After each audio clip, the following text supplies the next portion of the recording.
There's a bomb ticking in the corporate debt market. Most investors have no idea it's there, but I can hear it. I can hear it clearly.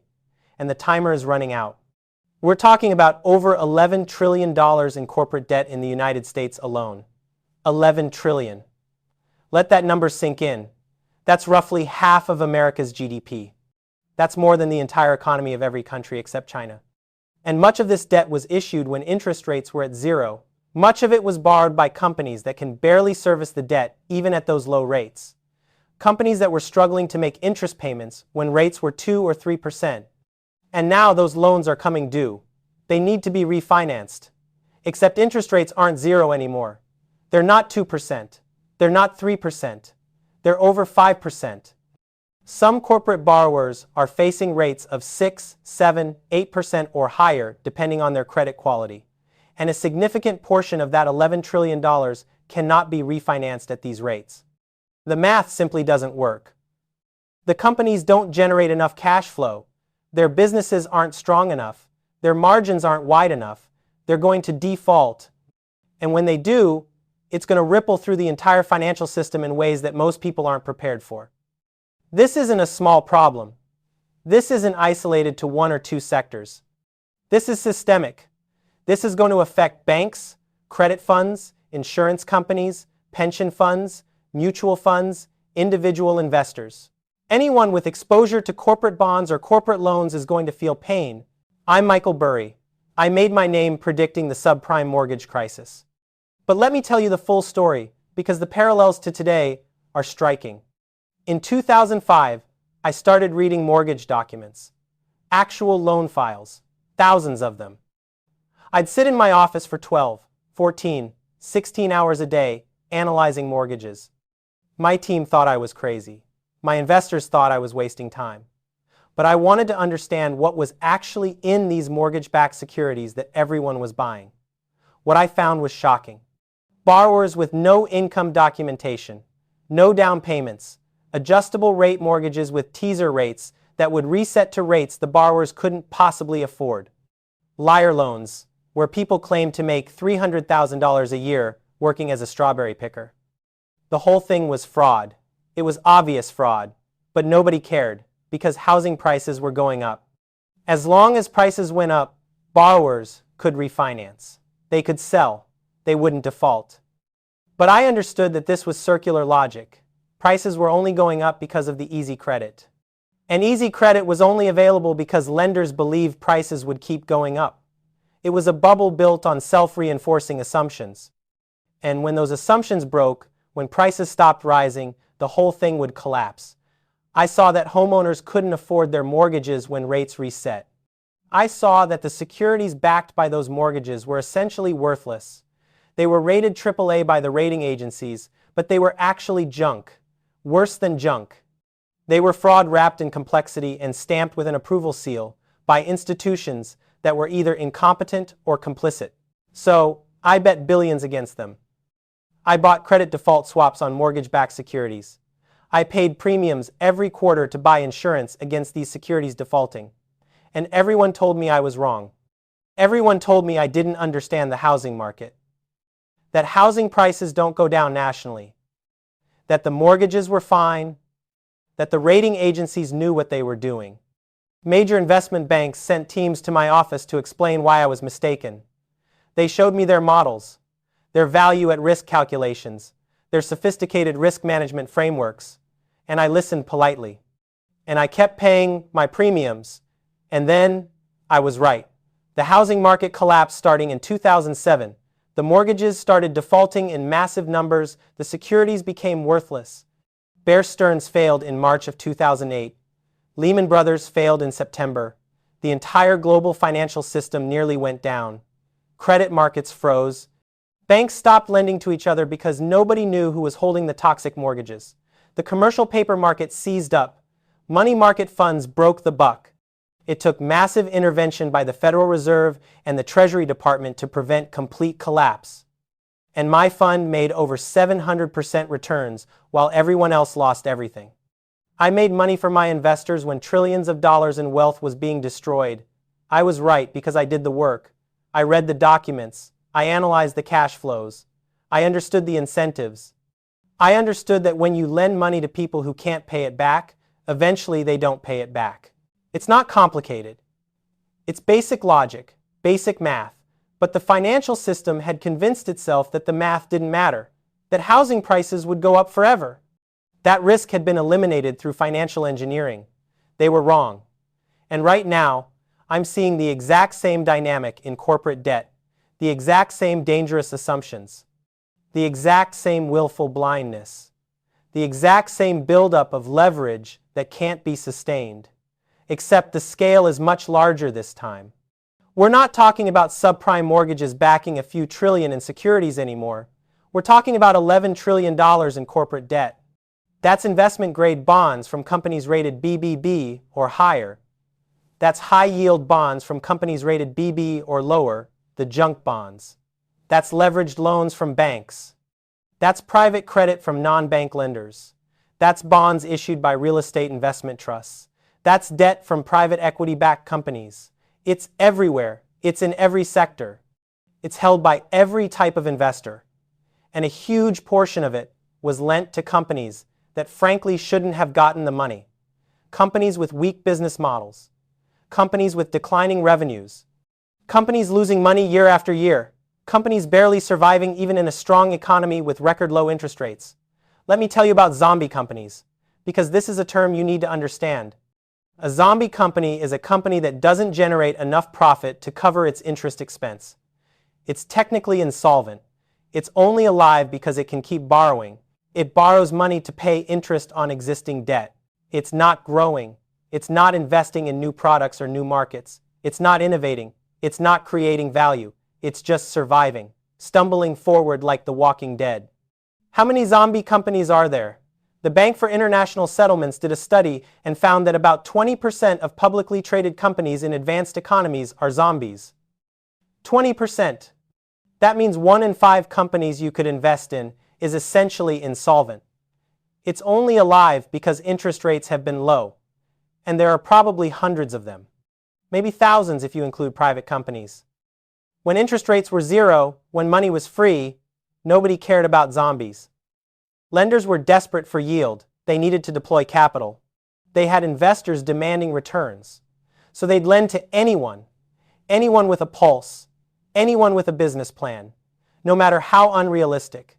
They'd lend to companies that were bleeding cash. They'd lend to companies with no path to profitability. They'd lend to companies in dying industries. Because they had no choice. When the alternative is earning zero on safe assets, even a bad loan paying 4 or 5% looks attractive. At least you're getting some yield. This created a massive misallocation of capital. Money flowed to companies that were destroying value. Instead of letting these companies fail, instead of letting their assets get reallocated to more productive uses, we kept them alive. We pumped them full of cheap debt, we preserved the zombie horde, and now the bill is coming due. Interest rates have gone from 0 to over 5%. That's a massive increase. Let me show you what this means in real terms with specific examples. If you're a company with $1 billion in debt at 3% interest, your annual interest expense is $30 million. That's manageable for a decent-sized company. If you're generating $100 million in EBITDA, earnings before interest, taxes, depreciation, and amortization, you can cover that $30 million in interest. You have $70 million left over. Not great, but survivable. Now you need to refinance that debt, but rates are 7% now, maybe higher if you're a weaker credit. Your annual interest expense jumps to $70 million. You're still only generating $100 million in EBITDA. Now you only have $30 million left after interest. That's not enough. You need to fund capital expenditures to maintain your business. You need to invest in technology and equipment. You need working capital to operate. You need to pay taxes. That $30 million doesn't cover it. So what do? You try to cut costs? You lay off employees. You reduce investment. You try to squeeze more cash flow out of the business. But this only works for so long. Eventually, you're cutting into the muscle, not just the fat. You're undermining the long-term viability of the business to meet short-term debt obligations.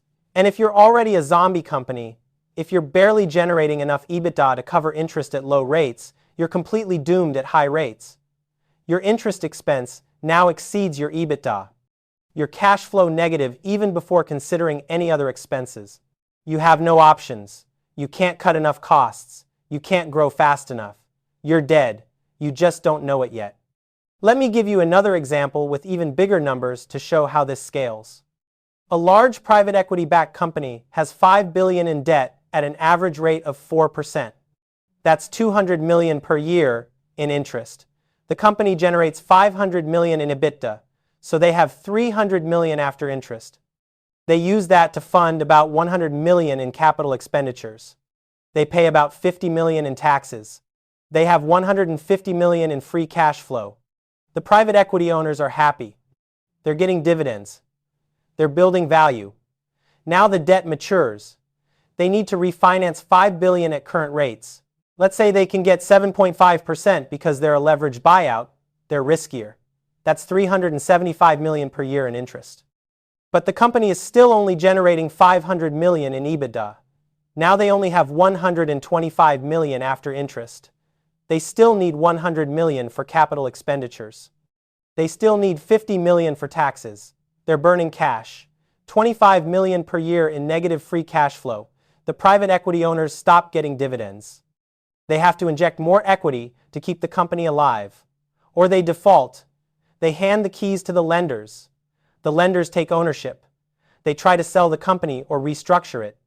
But who wants to buy an over-leveraged company with a mediocre business in a market where credit is expensive? The lenders take massive losses. Maybe they recover 50 or 60 cents on the dollar if they're lucky, maybe less. And this scenario is playing out across thousands of companies. Not just one or two, thousands. Do the math. If you're a company with $1 billion in debt at 3%, that's $30 million in interest. At 7%, that's $70 million. That's an extra $40 million per year. Over 5 years, that's $200 million in additional interest expense. If you have $5 billion in debt, the extra cost over 5 years is $1 billion. $1 billion that has to come from somewhere. From operations, from asset sales, from equity injections. Many companies don't have it, they can't generate it, they're going to fail. Let me give you some specifics because I want you to understand the scale of this problem. According to Bloomberg, there's over $1.5 trillion in corporate debt maturing in 2025. Another $1.4 trillion in 2026. Another $1.3 trillion in 2027. That's over $4 trillion in corporate debt that needs to be refinanced in the next 3 years. Not all of it is at risk. Strong companies with solid cash flows will refinance without problems. But a significant chunk is at risk. Let me be conservative and say 20%. That's $800 billion in potential defaults over the next 3 years.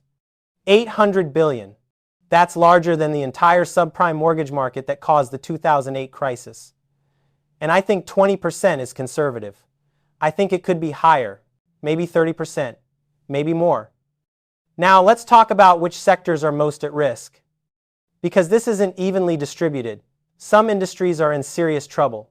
First, commercial real estate. I've talked about this before, but it's worth repeating and going deeper, because this is ground zero for the corporate debt crisis. Office buildings are in a death spiral. Work from home has permanently changed the equation. Before COVID, companies assumed employees would work in the office 5 days a week. That was just how things were done. Companies leased space accordingly. They'd calculate square footage per employee, maybe 150 or 200 square feet per person. They'd sign long-term leases, 5 years, 10 years, sometimes longer. And office buildings were valued based on those rental incomes. But COVID changed everything. Suddenly, everyone was working from home. Companies discovered that productivity didn't collapse. In many cases, it actually improved. Employees loved it. No commute, more flexibility, better work-life balance. And now, years after COVID, office usage has not returned to pre-pandemic levels. Some companies have mandated return to office. Some have implemented hybrid models where employees come in 2 or 3 days per week. Some have gone fully remote. But across the board, office space utilization is down dramatically. I've seen estimates that office occupancy in major cities is somewhere between 60 and 70% of pre-COVID levels. And this appears to be permanent. Companies are realizing they don't need as much office space. When leases come up for renewal, they're downsizing. They're taking less space, they're negotiating lower rents, or they're going fully remote and giving up office space entirely. What does this mean for office buildings? It means vacancy rates have exploded. In major cities like San Francisco, New York, Chicago, Los Angeles, office vacancy rates are at 25, 30, even 40% in some buildings. Some buildings are more than half empty. Rental income has collapsed, and it's not coming back. Property owners are desperately trying to fill space. They're offering concessions, free rent for months, tenant improvement allowances, reduced rates. But there aren't enough tenants. The demand simply isn't there anymore. When rental income falls, property values fall. Commercial real estate is valued based on net operating income divided by cap rate. If net operating income falls by 40% because occupancy is down, property values fall by 40%. Actually more, because cap rates have also increased as interest rates have risen. Let me give you a specific example. An office tower in downtown San Francisco was purchased in 2019 for $500 million. At the time, it was 95% occupied. Tenants were paying an average of $70 per square foot per year in rent. The building had about 400,000 square feet, so gross rental income was $28 million per year. After operating expenses, net operating income was about $20 million. At a 4% cap rate, which was common when rates were low, the building was worth $500 million. $20 million divided by 0.04 equals $500 million. The buyer financed this with a $350 million loan at 3.5% interest. They put $150 million in equity. The loan payments were about $12 million per year, so there was $8 million in cash flow after debt service. Not great, but acceptable. Now fast forward to today. The building is 60% occupied. Some tenants left when their leases expired. Others are in the building, but their employees only come in 2 days a week, so they're negotiating to reduce their space when leases renew. New tenants are scarce. Average rents have fallen to $50 per square foot because the owner has to offer concessions to attract anyone. Gross rental income is now $12 million per year. 60% occupancy times 400,000 square feet times $50 per square foot. After operating expenses, net operating income is maybe $7 million. Now let's value the property. Cap rates have risen to 7% because interest rates are higher and office real estate is riskier. 7 million divided by 0.07 equals $100 million. The building that was worth $500 million in 2019 is now worth $100 million. The loan is $350 million. The building is worth less than the loan. The owner is underwater by $250 million. The loan is maturing. The owner can't refinance. No lender will give them a $350 million loan secured by a building worth $100 million. The owner defaults, hands the keys to the lender. The lender is stuck with a building worth $100 million against a $350 million loan. They take a $250 million loss, 70% loss, and this is happening in cities across the country. Office buildings in San Francisco, Seattle, Portland, Austin, Denver, Chicago, New York. Anywhere that has high-tech employment or professional services with workers who can work remotely. The losses are staggering, and it's not just office buildings. Retail properties are also struggling. E-commerce continues taking market share. Every year, more shopping moves online. Every year, more physical stores close. Department stores that were anchors for shopping malls are gone. Sears, J.C. Penney, Neiman Marcus, Lord & Taylor. They've either gone bankrupt or drastically reduced their footprints. When the anchor stores close, the malls die. Foot traffic disappears. Other retailers leave. The mall enters a death spiral. We've seen hundreds of malls close over the past decade. Class B and C malls in smaller cities. Even some Class A malls in larger cities are struggling. The malls that are surviving are often being repurposed. Converted to mixed-use developments with apartments, medical offices, entertainment venues, anything but traditional retail. The retail properties that financed all of this with debt are in trouble. Loans secured by malls. Loans secured by strip centers. Loans secured by big box retail. Many of these loans are underwater. The properties are worth far less than the debt. Defaults are accelerating. Apartment buildings are even showing stress in some markets. During COVID and immediately after, there was a huge demand for apartments. People moved out of cities. Then they moved back. Rental demand surged. Developers saw this and built aggressively. New apartment complexes went up everywhere. Austin, Phoenix, Nashville, Charlotte, Tampa, Las Vegas. Thousands of units came online. But the demand wasn't as strong as developers expected. Many of these markets are now oversupplied. Vacancy rates are rising. Rents are falling. In Austin, average apartment rents have fallen by 15 to 20% from peak. Developers who bought land and built apartments using debt are in trouble. The projects penciled out at peak rents. At current rents, they're losing money. Some are handing properties back to lenders. The total amount of commercial real estate debt at risk is staggering. I've seen estimates ranging from $500 billion to over $1 trillion, and it's concentrated in regional banks. The big banks, JP Morgan, Bank of America, they have some exposure, but it's a small part of their portfolios. Regional banks, community banks, that's where the concentration is. Some regional banks have 20, 30, 40% of their loan portfolios in commercial real estate. When those loans default, when the losses hit, some of these banks will fail. We already saw the beginning of this in 2023 with Silicon Valley Bank, Signature Bank, First Republic. Those failures were partly due to bond losses, yes, but they also had commercial real estate exposure. And the wave of commercial real estate defaults that's coming is going to hit banks much harder. Second, retail. E-commerce continues taking share from physical retail. Every year, more shopping moves online. Every year, physical stores close. Department stores are dying. Shopping malls are dying. Even some successful retailers are over-leveraged. They borrowed heavily to fund expansions, or to fight off competition, or because private equity bought them and loaded them with debt. Now they're struggling. Sales are flat or declining. Margins are compressed. And they have billions in debt to service. Many won't make it. Third, telecommunications and cable. This is an industry in structural decline. People are cutting cable subscriptions. They're moving to streaming.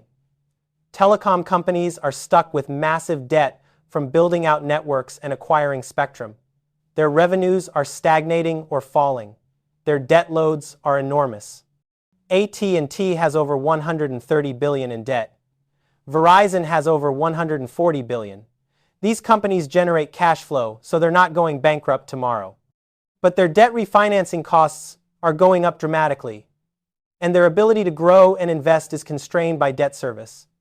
Some smaller telecom and cable companies won't survive. Fourth, energy. This is complicated because oil and gas prices matter. When oil is expensive, energy companies do well. When it's cheap, they struggle. But many energy companies borrowed heavily when oil was over $100 per barrel. They assumed prices would stay high. They invested in new drilling, in acquisitions, in expansion. Then prices fell. Then they borrowed more to survive. Now they're stuck with debt that made sense at $100 oil but doesn't make sense at $70 or $80 oil.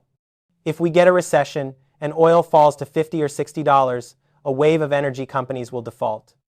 Fifth, healthcare, specifically hospitals and nursing homes.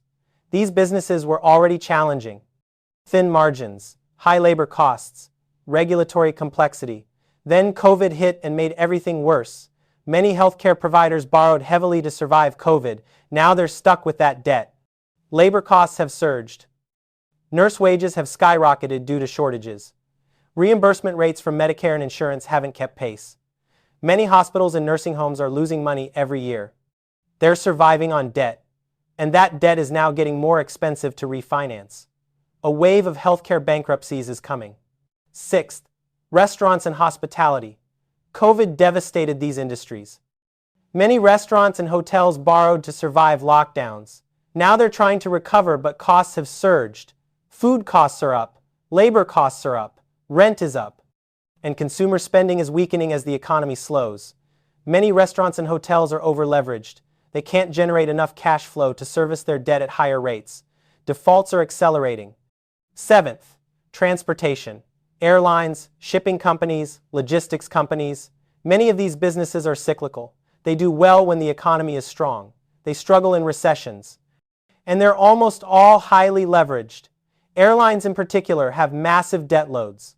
They borrowed heavily during COVID to survive. Now they're facing higher fuel costs, higher labor costs from union negotiations, and potentially weaker demand if we have a recession. Some airlines won't make it.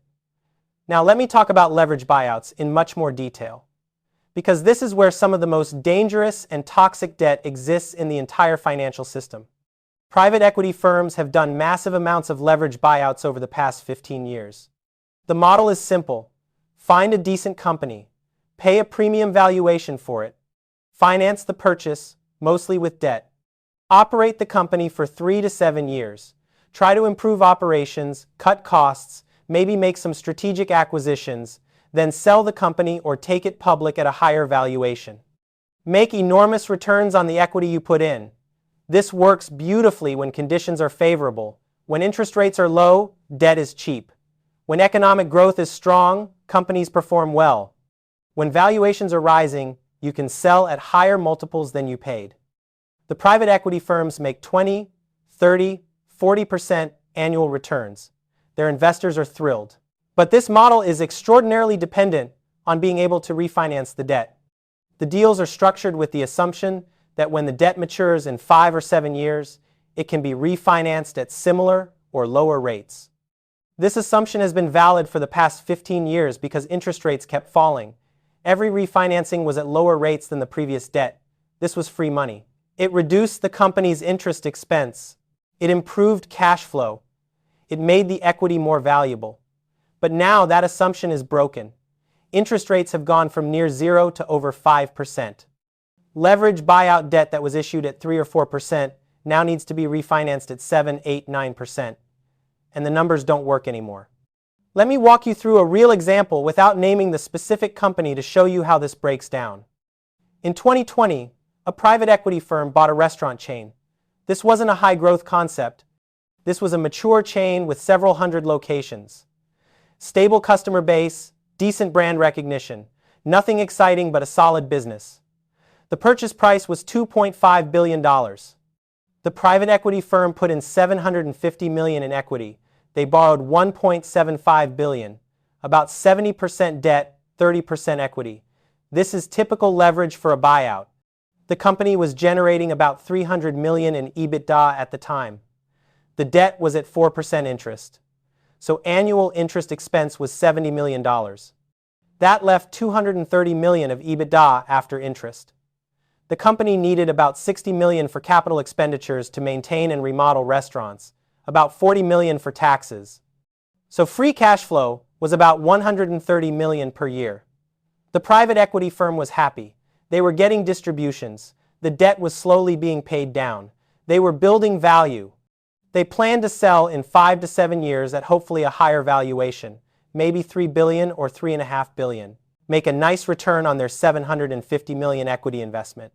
Fast forward to today, the debt is maturing. They need to refinance the $1.75 billion. But rates are now 8% for a leveraged restaurant chain. That's $140 million per year in interest. The company is still generating about $300 million in EBITDA. Maybe slightly less because consumer spending has weakened and food costs have risen. Let's say $280 million. After interest of $140 million, that leaves $140 million. Still need $60 million for capital expenditures. Still need $40 million for taxes. Free cash flow is down to $40 million per year. That's not enough. The company needs cash to operate, to weather any downturn, to handle any unexpected costs.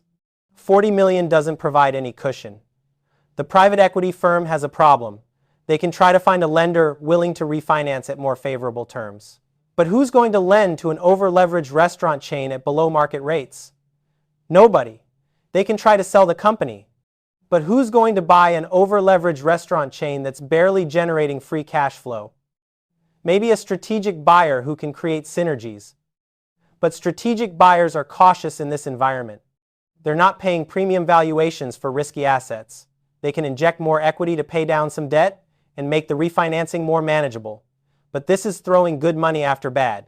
They're already in for $750 million. Do they want to put in another $200 or $300 million? Maybe. Maybe not. Or they can default, walk away. Let the lenders take the company. The equity gets wiped out. The $750 million investment is gone. The lenders become the owners. And what do the lenders do? They try to restructure the company, reduce the debt burden, maybe convert some debt to equity, maybe bring in new management, try to stabilize the business and eventually sell it. But in a restructuring, the lenders typically recover 50 to 70 cents on the dollar. On $1.75 billion in debt, they're looking at losses of $500 to $800 million. And this dynamic is playing out across dozens or hundreds of leverage buyouts. Private equity firms did massive numbers of deals in 2020 and 2021 when money was cheap and valuations were high. They paid peak prices, they used maximum leverage, and now those deals are maturing into an environment of high rates and lower valuations. Many of them are going to blow up. I've been watching the private equity space closely, reading their quarterly reports, looking at their portfolio companies. And I'm seeing stress everywhere. Companies that are barely meeting their debt covenants. Companies that have violated covenants and gotten waivers from lenders. Companies that have had to do payment in kind, PIK, toggles where they pay interest with more debt instead of cash. These are all signs of distress. The private equity firms are trying to hide it. They're using optimistic valuations for their portfolio companies. They're marking everything at or near cost, even though market values have fallen. They're telling their limited partners, their investors, that everything is fine, that these are temporary issues, that the companies will recover. But I don't believe them. The math doesn't work. The leverage is too high. The interest rates are too high. The valuations were too high to begin with. Something has to give. And what's going to give is that these companies are going to default. The private equity firm's equity is going to get wiped out. The lenders are going to take massive losses. And the limited partners in the private equity funds, the pension funds and endowments and insurance companies, they're going to realize that their private equity investments aren't worth what they thought. This is going to cause a crisis in private equity. Limited partners are going to pull back. They're going to reduce their allocations. They're going to stop committing to new funds. The private equity firms are going to struggle to raise capital. They're not going to be able to do new deals. The whole industry is going to shrink. And this matters for the broader economy because private equity has become enormous. These firms manage trillions of dollars. They own thousands of companies employing millions of workers. When the private equity model breaks down, it affects everyone. Now let me talk about covenant-light loans in much more detail, because this is a structural issue that's going to make the coming wave of defaults much messier, much more damaging, and much more costly for lenders than it needs to be. In the old days, let's say before the 2000s, corporate loans came with covenants. These were contractual provisions that protected lenders. They gave lenders some control over what the borrower could do. A typical loan might have maintenance covenants. These required the borrower to maintain certain financial ratios. For example, debt to EBITDA couldn't exceed 3 times. Interest coverage, EBITDA divided by interest expense, had to be at least 3 times. If the company violated these covenants, if their ratios deteriorated, the lender could demand immediate repayment, or they could renegotiate the terms. Higher interest rate, more restrictions, more collateral. Or the lender could force changes at the company, replace management, sell assets, cut costs. The point is that covenants gave lenders early warning and early intervention rights. If a company started to deteriorate, the lender could step in before things got really bad, before all the value was destroyed. This protected lenders from catastrophic losses. Loans also had incurrence covenants. These restricted what the borrower could do. The company couldn't take on more debt beyond certain limits without lender approval, couldn't pay dividends beyond certain amounts, couldn't make acquisitions beyond certain sizes, couldn't sell major assets. All of these restrictions required lender consent. Again, this protected lenders. It prevented borrowers from doing stupid things that would increase risk or destroy value. It ensured that lenders had some control over their collateral. But starting in the early 2000s and accelerating after the 2008 crisis, covenant-light loans became more and more common. These are loans with minimal covenants or no covenants at all. No maintenance covenants. Only very weak incurrence covenants that are easy to work around. The borrower has almost complete freedom to do whatever they want. They can pile on more debt. They can pay huge dividends to their private equity owners, stripping cash out of the company. They can make risky acquisitions using borrowed money. They can sell valuable assets and use the proceeds for anything. They can lever up the balance sheet to dangerous levels. And the lender has no say. The lender can't demand repayment, can't force changes, can't intervene. The lender just has to sit there and watch as the company potentially destroys value. The lender's only recourse is if the company actually defaults on a payment, actually fails to pay interest or principal when due. Only then can the lender take action. Why did this happen? Why did lenders agree to give up all these protections? Competition. During the period of ultra-low interest rates and quantitative easing, there was too much money looking for yield. Every lender, every credit fund, every CLO, collateralized loan obligation, they all needed to deploy capital. They all needed to make loans because their investors were demanding returns. If you were a lender and you demanded traditional covenants, borrowers would just go to another lender who didn't. There was always another lender willing to offer better terms. So it became a race to the bottom. Lenders competed away all their protections just to win deals, just to deploy capital. And borrowers and private equity sponsors loved it. Why wouldn't they? They could borrow money with essentially no strings attached. They could run the company however they wanted. If things went well, great. They made money. If things went badly, well, they could extract value through dividends and fees before the company failed. The lenders would take the losses. By the peak in 2021, over 80% of leveraged loans were covenant light. 80%. Almost every loan being made had no meaningful covenants.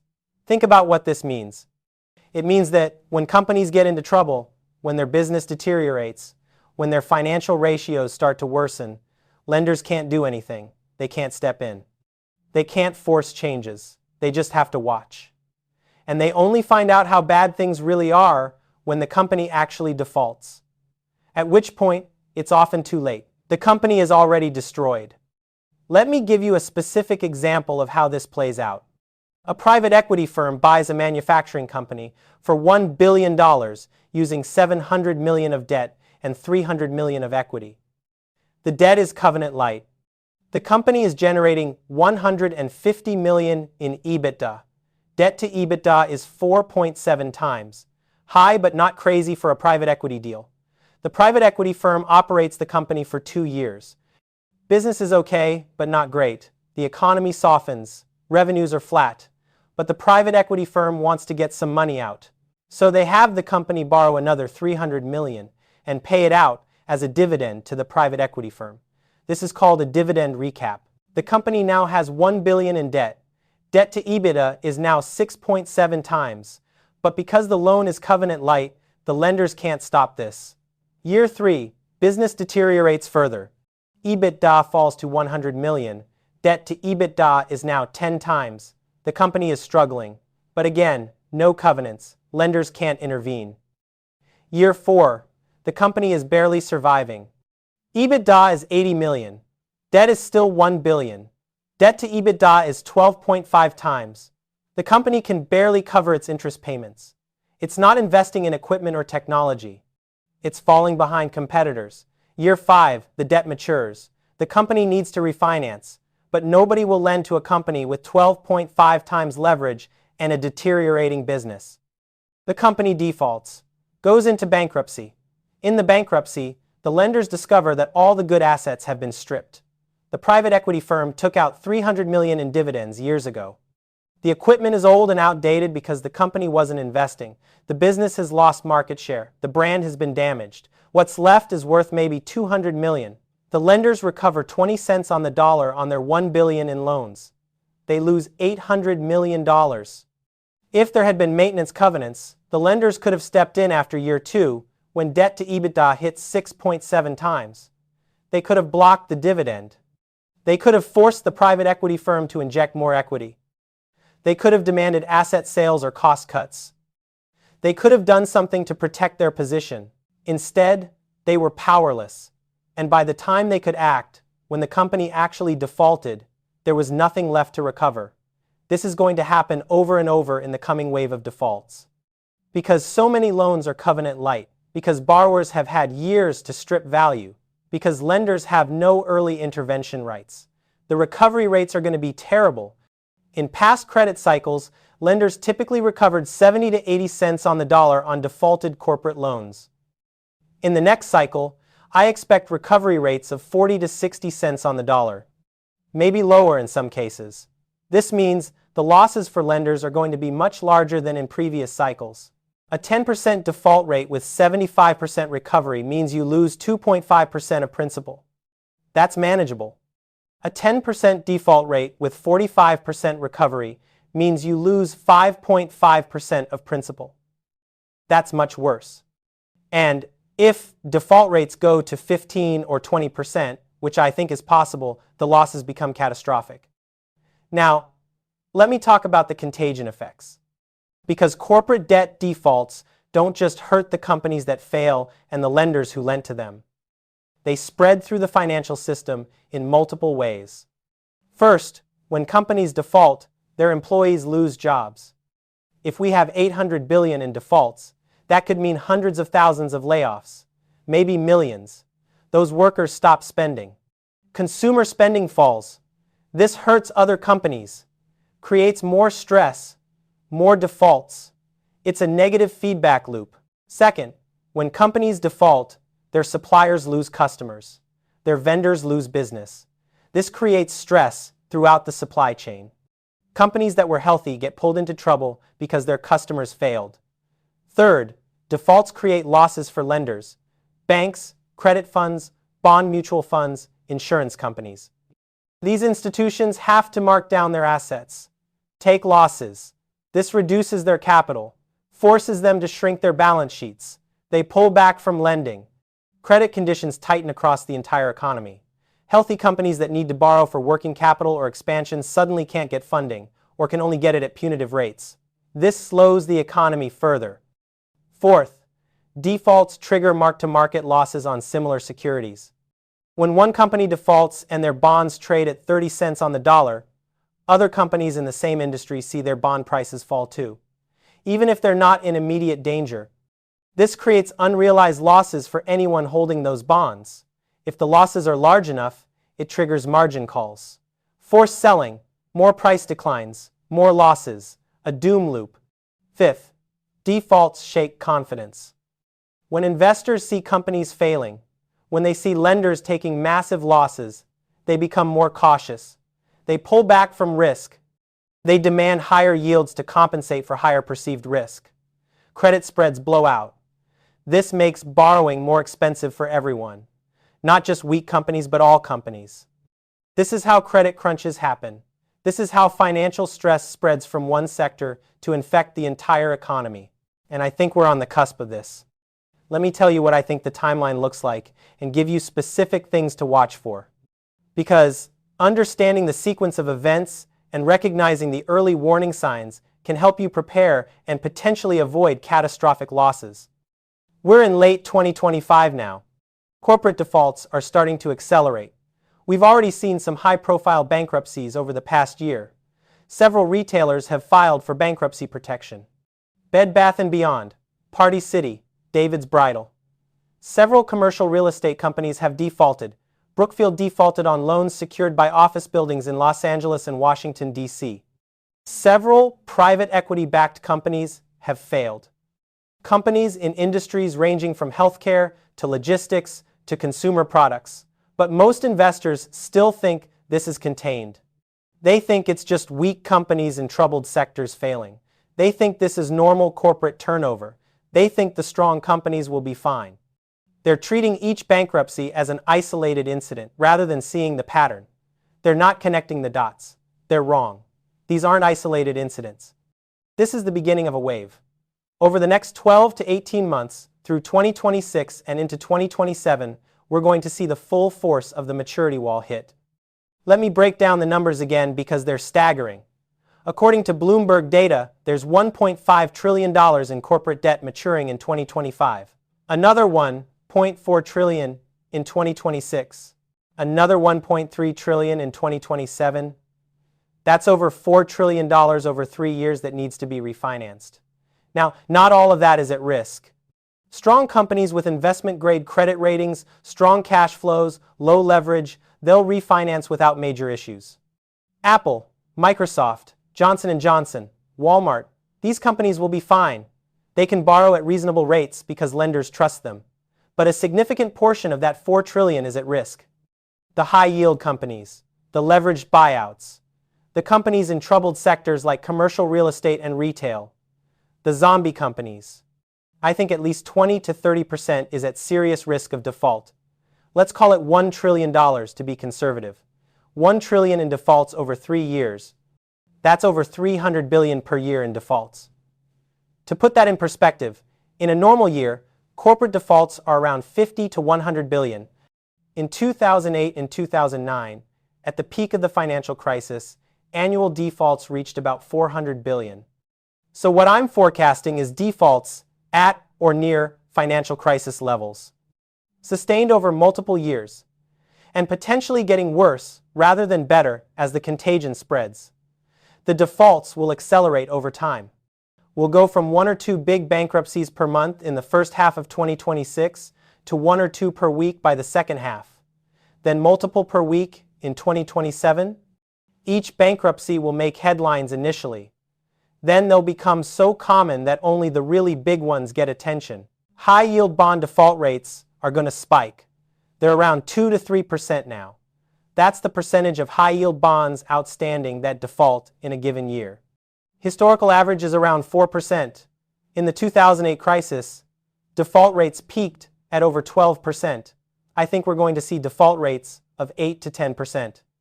Maybe higher if we have a recession. At a 10% default rate, 1 out of every $10 of high-yield bonds defaults. Even with partial recovery, you're looking at substantial losses. Credit spreads are going to blow out. This is the extra yield that risky bonds pay above safe treasury bonds. High-yield spreads are around 400 basis points, 4 percentage points, over treasuries now. That's actually pretty tight by historical standards. In calm markets, high-yield spreads are 400 to 600 basis points. In stressed markets, they go to 800 to 1,000 basis points. In crisis, they go to 1,200 basis points or higher. In December 2008, high-yield spreads peaked at over 2,000 basis points. I don't think we'll get to 2008 levels, but I think we're going to 800 to 1,000 basis points, maybe 1,200. That means high-yield bonds will need to yield 9 to 11% to attract buyers. For existing high-yield bonds that were issued at 6 or 7% yields, their prices will have to fall dramatically to bring their yields up to market levels. If you own a high-yield bond fund, you're going to see 20 to 30% losses from spread widening, on top of losses from defaults. Total losses could easily be 30 to 40% or more. Investment-grade bonds aren't safe either. In a severe credit crisis, companies get downgraded, their credit ratings get cut. Companies that are rated BBB, the lowest investment-grade rating, get downgraded to BB, which is junk. This is called a fallen angel. When a company falls from investment grade to junk, all the investors who can only hold investment-grade bonds have to sell. Insurance companies, pension funds, certain mutual funds, they're required by their mandates to only hold investment-grade bonds. So when a company gets downgraded to junk, massive selling happens. The bond price collapses. In the past, fallen angels were relatively rare, maybe 1 or 2 per year, but in the next credit crisis, we could see dozens, maybe over 100 companies getting downgraded from investment grade to junk. This will create chaos in the bond market. Forced selling, liquidity evaporating, prices gapping down, and it won't just be the fallen angels, all corporate bonds will see spread widening. Even AAA-rated companies will see their spreads increase as investors demand more compensation for risk. The fear will spread throughout the credit market. Now let me tell you what to watch for. What are the early warning signs that will tell you this is unfolding? First, watch high-yield bond spreads. You can track this through indexes like the Bloomberg Barclays High Yield Bond Index. Or you can watch high-yield bond ETFs like HYG or JNK. If you see their yields spiking above 8%, 9%, 10%, that means spreads are widening. That means the market is pricing in higher default risk. When spreads go above 800 basis points, that's a clear warning sign that credit markets are under serious stress. Second, watch default announcements. Pay attention to how many companies are filing for bankruptcy each month. If you start seeing multiple per week, that's the wave I'm describing. If you see companies in diverse industries all failing at the same time, that's systemic stress, not isolated problems. Third, watch credit rating downgrades. The rating agencies, Moody's, S&P, Fitch, they publish lists of ratings changes. If you start seeing a lot of downgrades, especially investment-grade companies getting downgraded to junk, that's a major warning sign.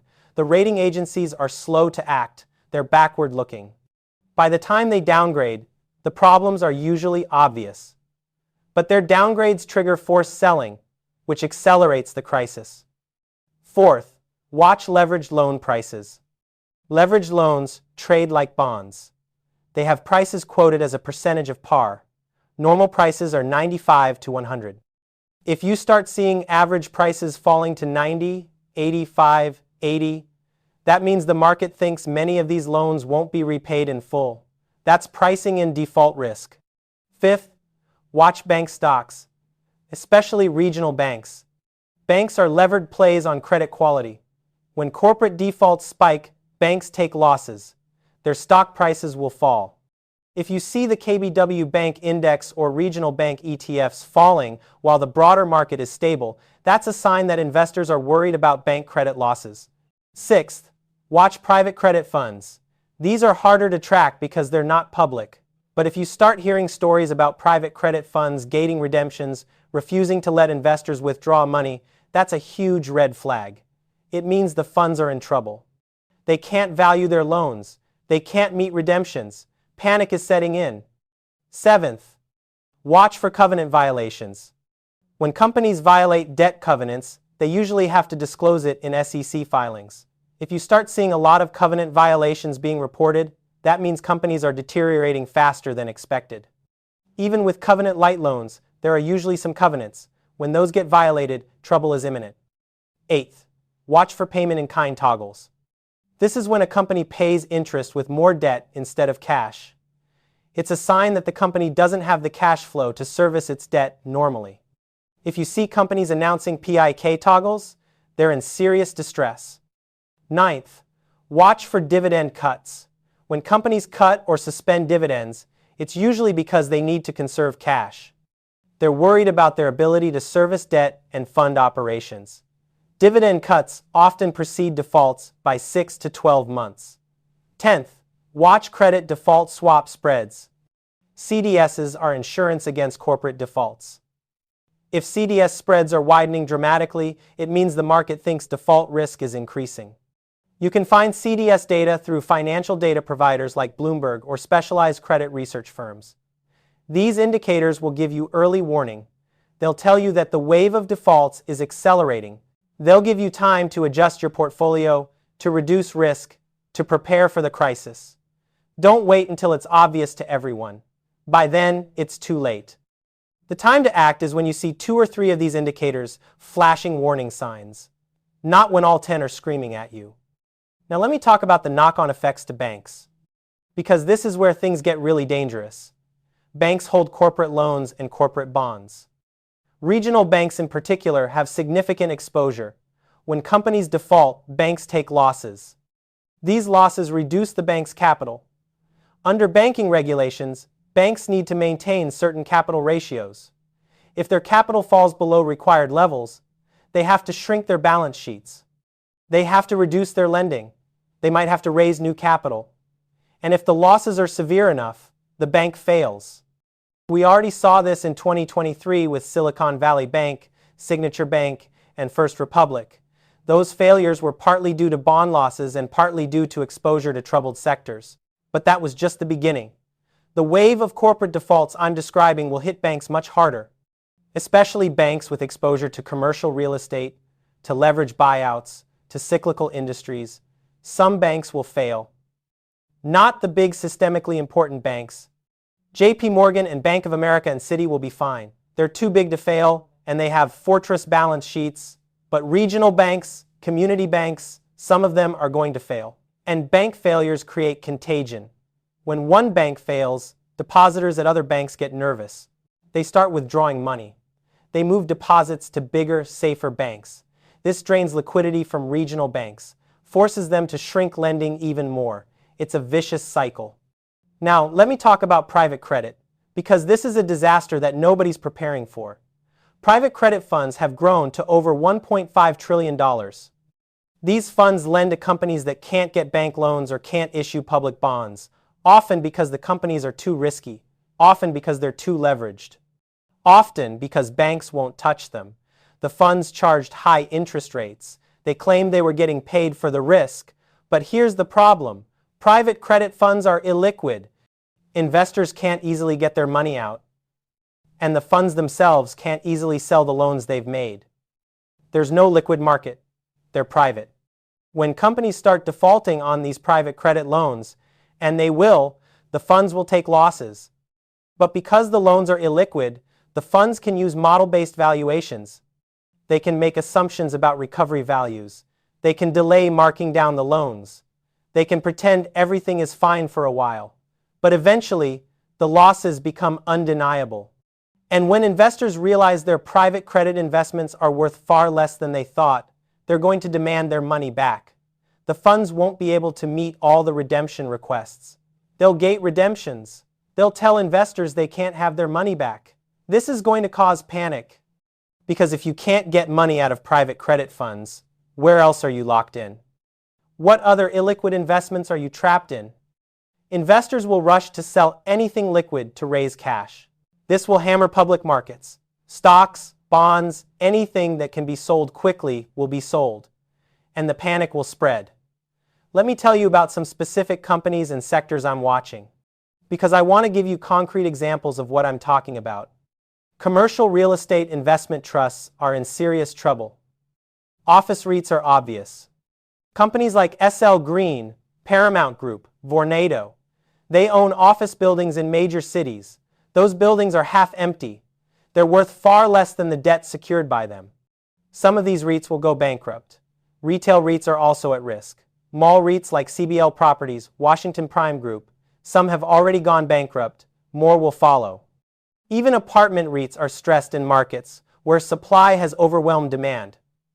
Austin, Phoenix, Nashville, Charlotte, rents are falling. Property values are falling.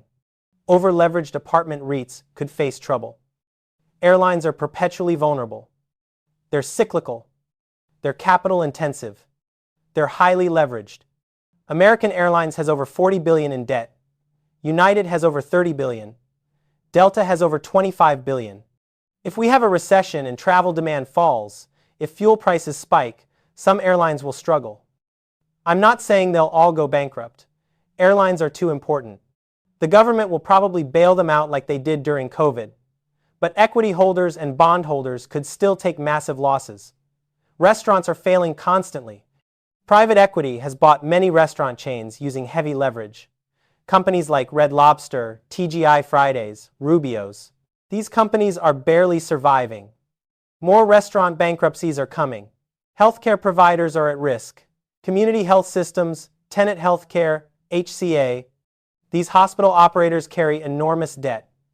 If Medicare reimbursement rates don't increase or if patient volumes fall, they could face trouble. Retailers continue to struggle. Neiman Marcus, J. Crew, Brooks Brothers have all gone through bankruptcy in recent years. More retailers will follow. Any retailer that's over-leveraged and hasn't successfully built an e-commerce business is at risk. Energy companies are vulnerable to oil price swings. If oil falls below $60 per barrel for an extended period, heavily indebted drillers and service companies will default. We saw this in 2015 and 2016 when dozens of energy companies went bankrupt. It could happen again. Now let me tell you how to position yourself. Because if you understand what's coming, you can protect yourself and potentially profit. First, avoid high-yield bonds entirely. The risk-reward is terrible. You're earning 8 or 9% yield, but you're risking 20 or 30% losses from defaults and spread widening. The math doesn't work. Get out of junk bonds. Get out of junk bond funds. If you need income, buy treasury bonds or investment-grade corporate bonds from only the strongest issuers. Second, be very selective with investment-grade corporate bonds. Focus on very short duration, 1 to 3 years, and only the highest quality companies.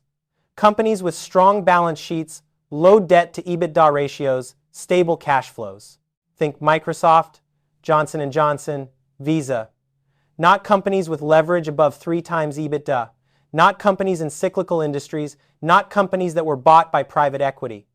Third, if you own stocks, focus ruthlessly on balance sheet strength. Companies with minimal debt or net cash positions. Companies that generate strong free cash flow.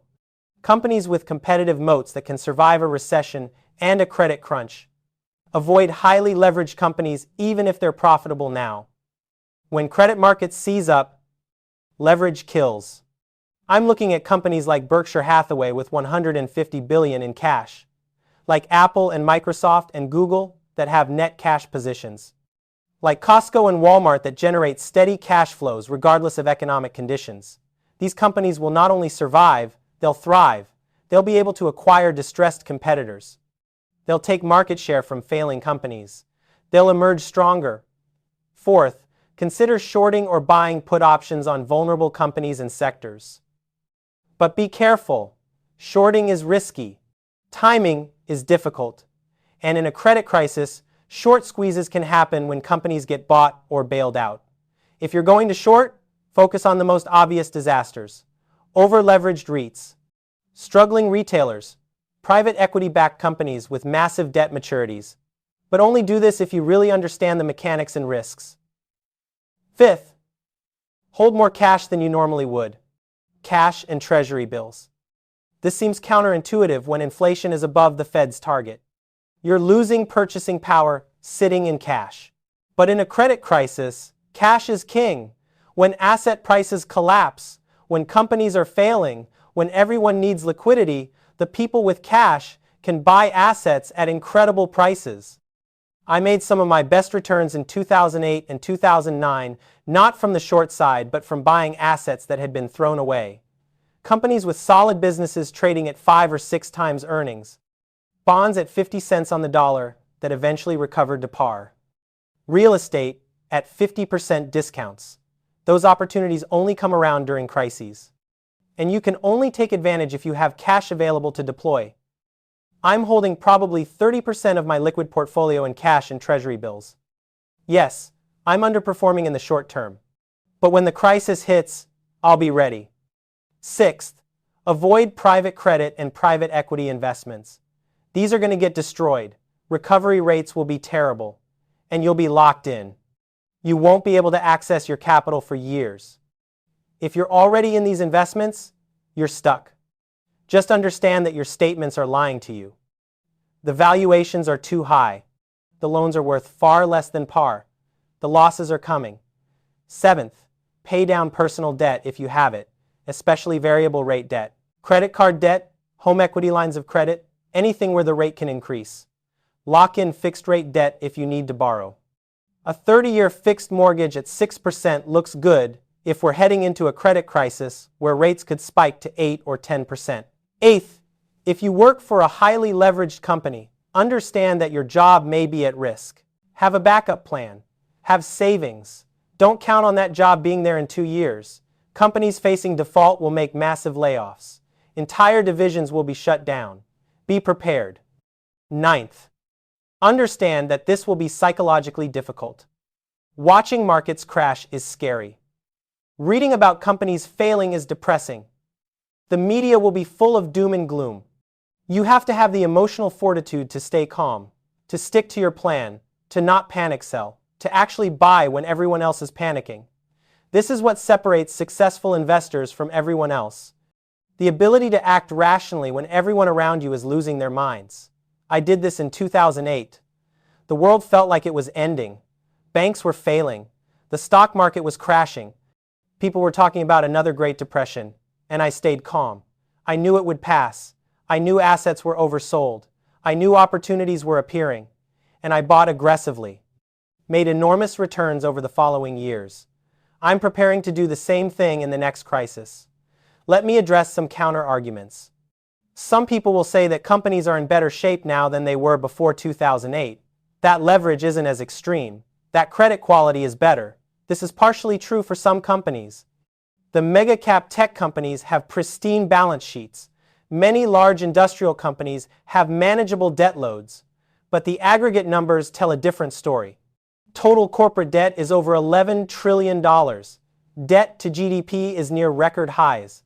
The percentage of covenant-light loans is at record highs. The amount of debt held by zombie companies that can't cover their interest from operating income is near record highs. Yes, some companies are in good shape, but the system as a whole is fragile. There's more debt, more leverage, more risk, and all of it was built on the assumption of permanently low interest rates. That assumption is now false. Some people will say that the Fed will just cut rates if there's a credit crisis, that they'll save the market like they always do. Maybe. But what if inflation is still elevated? What if cutting rates to zero and restarting quantitative easing risks, reigniting inflation? The Fed might be constrained. They might not be able to rescue markets the way they did in 2008 or 2020. And even if they do cut rates and restart QE, it might not work. The debt still has to be refinanced. Companies still have to generate cash flow to service their debt. Low rates help, but they don't solve insolvency. If a company's business is failing, if their revenue is collapsing, low rates won't save them. Some people will say that I've been predicting crashes for years and they haven't happened, that I'm a perma-bear. This is false.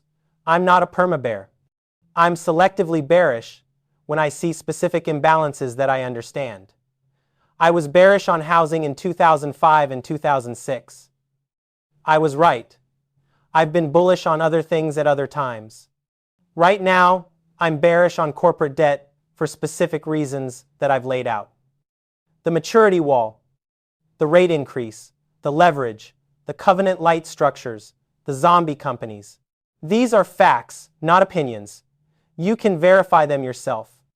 And some people will say that even if I'm right about defaults increasing, it won't cause a systemic crisis, that the losses will be contained to specific sectors, that the economy will be fine, maybe. But that's not what history shows. Corporate debt defaults don't happen in isolation. They spread. They create contagion. In 2008, subprime mortgages were supposed to be contained. They weren't. In 2001, the tech bubble was supposed to only affect tech stocks. It didn't. It caused a recession. Imbalances in the financial system tend to spread in unexpected ways through unexpected channels. That's why they cause crises. If the outcomes were predictable and containable, they wouldn't be crises. Let me tell you one final thing, and I want you to really hear this, because this is the most important part of everything I've told you. The people who are going to be hurt worst in the next corporate debt crisis are the ones who are reaching for yield right now. The ones who know they need income, who need their portfolio to generate returns, who see high-yield bonds paying 8 or 9% and think that's attractive, who invest in private credit because their advisor tells them it's safe and uncorrelated to public markets, who buy over-leveraged stocks because they're cheap on a PE ratio. These people, and I'm sorry to say this so bluntly, are going to lose a lot of money. They're going to experience 30, 40, 50% losses on their high-yield bond holdings. They're going to find out that their private credit investments are worth half of what they thought, and they can't access their capital for years. They're going to watch their over-leveraged stocks go to zero as the companies fail. Some will lose everything they spent a lifetime building. I've seen this before. In 2008, the people who got destroyed weren't the ones who were being cautious. They were the ones who were reaching for yield. Who bought mortgage-backed securities rated AAA because they yielded an extra 1 or 2% over treasuries? Who bought preferred stocks from financial institutions because they yielded 7 or 8%? Who bought collateralized debt obligations because they yielded 9 or 10%? Those securities all went to zero or close to it. The people who bought them lost everything. The banks and brokers who sold them said they were safe, said they were diversified, said they were rated AAA by the rating agencies. And people believed them because they wanted to believe them, because they needed the yield. But the securities were garbage, and the people who bought them paid the price. The same thing is happening now. High-yield bonds, leveraged loans, private credit, these are being marketed as safe income investments. The pitch is that you're getting paid to take credit risk, that the extra yield compensates you for the risk of default, that if you diversify across many issuers, the defaults will be manageable and you'll come out ahead. This is a lie. Not an innocent mistake. A lie, because the people selling these securities know, or should know, that default rates are going to spike. They know that interest rates at 5% make it impossible for many borrowers to refinance. They know that a wave of maturities is coming. They know that covenant-light structures mean recovery rates will be terrible. They know all of this. But they're still pushing these securities on investors because they collect fees. They make money regardless of whether the investments work out. They'll be fine when your high-yield bonds default. They'll still collect their management fees and their selling commissions. You're the one who will lose money, not them. So if you own high-yield bonds, get out. I don't care if you have to take a small loss on the current price. It's better to take a 5 or 10% loss now than a 40% loss later. If you own leveraged loan funds, get out. If you own private credit through a fund or direct investment, understand that you're stuck. You can't get out. The investments are illiquid. Just know that the valuations you're seeing are fake. The real value is much lower. And you're going to realize losses eventually. If you have an advisor who put you in these investments and is telling you to hold, to be patient, that things will recover, fire them, get a new advisor, or manage your money yourself. Because that advisor is either incompetent or conflicted. Either they don't understand what's happening, which means they're incompetent, or they do understand and they're keeping you invested anyway because they collect fees on your assets, which means they're putting their interests ahead of yours. Either way, you need a new advisor. The people who will do well in the next corporate debt crisis are the ones who are being patient and selective right now, who are holding cash even though it feels like a drag on returns, who are waiting for opportunities, who understand that protecting capital is more important than reaching for returns, who understand that it's better to earn 4 or 5% on treasury bills and sleep well at night than to earn 8 or 9% on junk bonds and risk catastrophic losses. In 2008, the investors who survived and thrived weren't the ones who were fully invested trying to squeeze out extra returns before the crash. They were the ones who saw it coming and positioned defensively, who held cash in treasuries, who avoided leverage, who focused on quality, who had capital available when assets went on sale. I know several investors who made fortunes in 2008 and 2009, not from shorting, though some did that too, but from buying assets that were being given away, corporate bonds at 50 or 60 cents on the dollar that eventually recovered to par.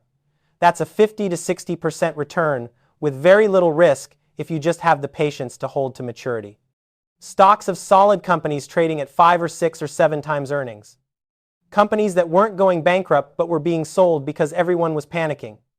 Real estate at huge discounts. Houses at half price. Commercial properties at 60 or 70 cents on the dollar. These opportunities only appear during crises, and you can only take advantage if you have capital available. If you're fully invested, if you're leveraged, if you're scrambling to raise cash to meet margin calls or redemptions, you can't buy. You have to sell at the worst possible time. But if you've been patient, if you've held cash, if you've avoided the reach for yield, you can deploy capital aggressively when the opportunities appear. That's what I'm doing now. I'm holding probably 30% of my liquid portfolio in cash and treasury bills. I'm earning about 5%. That's okay. Not great, but okay. I'm willing to accept that return while I wait, because I know the opportunities are coming. When high-yield bonds are trading at 60 or 70 cents on the dollar and yielding 12 or 15% to maturity, I'll buy. When solid companies are trading at 6 or 7 times earnings because everyone is panicking, I'll buy. When commercial real estate can be bought for half of replacement cost because lenders are desperate to get rid of foreclosed properties, I'll buy. I'm positioning myself to be a buyer when everyone else is a forced seller. That's how you make generational wealth, not by reaching for yield in good times, but by having capital available to deploy in bad times. Now let me address some objections and counter-arguments I know people will make, because I want you to be able to think through these issues for yourself. Some people will say that I'm too bearish, that I've been predicting crashes for years, that I'm a perma-bear who is always wrong until I'm right once and then I claim vindication. This is not accurate. I'm not a perma-bear. I don't predict crashes all the time. I'm selectively bearish when I see specific imbalances that I understand and that I believe are unsustainable. I was bearish on housing in 2005 and 2006 for specific reasons. Unsustainable mortgage underwriting, borrowers who couldn't afford their loans, securities that were fraudulently rated. And I was right. I haven't been predicting crashes constantly since then. I've been bullish on various things at various times.